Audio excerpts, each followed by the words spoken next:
नमस्कार दोस्तों, आप सभी को फिर से स्वागत है हमारे चैनल पे। तो हम लोग का इंडियन पॉलिटी का डिस्कशन कर रहे हैं और इंडियन पॉलिटी पे हम द कंपनी रूल हम डिस्कशन कर रहे हैं और रेगुलेटिंग एक्ट 1773 से लेके हम डिस्कशन कर रहे हैं द कंपनी रूल। तो रेगुलेटिंग एक्ट 1773 और हम लास्ट क्लास में डिस्कशन किए थे चार्टर एक्ट ऑफ 1813 और चार्टर एक्ट ऑफ 1833। तो हम लास्ट क्लास में देखे थे। तो फर्स्ट टाइम के लिए गवर्नर जनरल ऑफ बंगाल से गवर्नर जनरल ऑफ ब्रिटिश हुए थे। तो आज का हम डिस्कशन करेंगे चार्टर एक्ट ऑफ 1853। तो उससे पहले चैनल को आप लोग ज़रूर सब्सक्राइब कर दीजिए और ताकि और भी बहुत सारा रीच मिले चैनल को और भी आप लोगों का सपोर्ट यहीं से मिले चैनल के लिए। तो आज हम डिस्कशन करेंगे चार्टर एक्ट ऑफ 1853। तो 20 साल के लिए 1833 से 20 साल के लिए एक्सटेंड हुआ था चार्टर एक्ट, और चार्टर एक्ट ऑफ 1853 लेके आए थे। तो यहाँ पे भी बहुत सारा प्रॉब्लम देखे थे, जो कि there are concerns raise about the Governor General of India's role as Governor of Bengal, because it led to some decision in favor of Bengal. तो जो governor general of British India हो बना था उस टाइम, तभी भी governor general of Bengal को ज़्यादा प्रायोरिटी दिया जाता था, इसलिए चार्टर एक्ट ऑफ 1853 को लेके आए थे। ये मेजर कंसर्न था चार्टर एक्ट ऑफ 1833 से। तो उसका प्रोविज़न कुछ हम डिस्कशन करेंगे। तो अनप्रेडिक्टेबल कंपनी रूल था वहाँ पे। तो कुछ डिसीजन लिया जाता था जो कि इंडियंस के लिए भी प्रीफर नहीं था।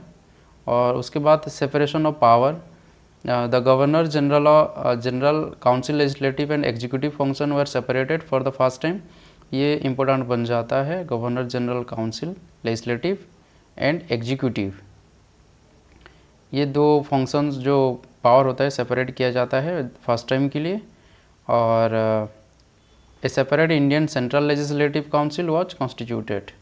फर्स्ट टाइम के लिए इंडियन लेजिस्लेटिव काउंसिल बनाया जाता है और उसमें 6 मेंबर इंडियंस रहते हैं। ये बहुत इंपॉर्टेंट हो जाता है चार्टर एक्ट 1853 में। उसके बाद एडमिनिस्ट्रेटिव काउंसिल, जो the government required good civil servant to help write and implement the law, hence it introduce an open competition system of selection and requirement of civil servant including Indian. ये important बन जाता है। जो 1833 charter act में हम देखे थे, एक ड्राफ्ट बनाया गया था जो कि इंडियन भी पार्टिसिपेट कर सकते हैं सिविल सर्वेंट होने में के, बट ओपोजिशन अपोज किया था कि इंडियंस को पार्टिसिपेट नहीं किया जाएगा।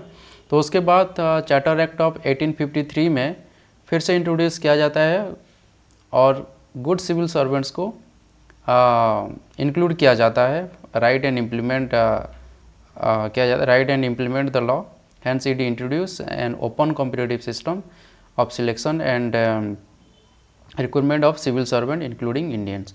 इंडियंस को भी फर्स्ट टाइम के लिए सिविल सर्वेंट के लिए इंक्लूड किया जाता है चार्टर एक्ट ऑफ 1853 में। उसके बाद लोकल रिप्रेजेंटेशन, और लोकल जो ईस्ट इंडिया कंपनी होता है और जितना भी लेजिस्लेटिव काउंसिल और एग्जीक्यूटिव काउंसिल होता है, उसमें फर्स्ट टाइम के लिए इंडियंस को भी उनको इंक्लूड किया जाता है। The legislative council in the form of 4 member from the local governments of Bengal, Bombay, Madras and north western province. North western province means जो पाकिस्तान का एरिया आ जाता है, पाकिस्तान अफगानिस्तान का कुछ एरिया आ जाता है, ये नॉर्थ वेस्टर्न प्रोविंस हो जाता है। उसके बाद मद्रास जो होता है साउथ का, बॉम्बे वेस्टर्न और बंगाल ईस्टर्न पार्ट हो जाता है। ये रहा चार्टर एक्ट ऑफ 1853। उसके बाद कुछ सिग्निफिकेंस उसका डिस्कशन करते हैं। यहाँ पे हम जैसे कि देखे थे कि for the first time legislation was seen as a special job for the government which needed special tools and a special process। तो फर्स्ट टाइम के लिए देखे थे तो सिविल सर्वेंट का जो ओपन कंपटीशन हुआ था चार्टर एक्ट ऑफ 1853 में। उसके बाद unlike the previous charter, it indicated that the company rule could be terminated any time, company rule could be terminated any time the parliament like. और यहाँ पे जो लेजिस्लेटिव काउंसिल बना था जो पार्लियामेंट टाइप का था, तो उस टाइम किसी भी टाइम में टर्मिनेट किया जाएगा, तो ये प्रावधान उसी में चार्टर एक्ट ऑफ 1853 में लाया गया था। It was the first step towards the inclusion of Indians in administrative and law making.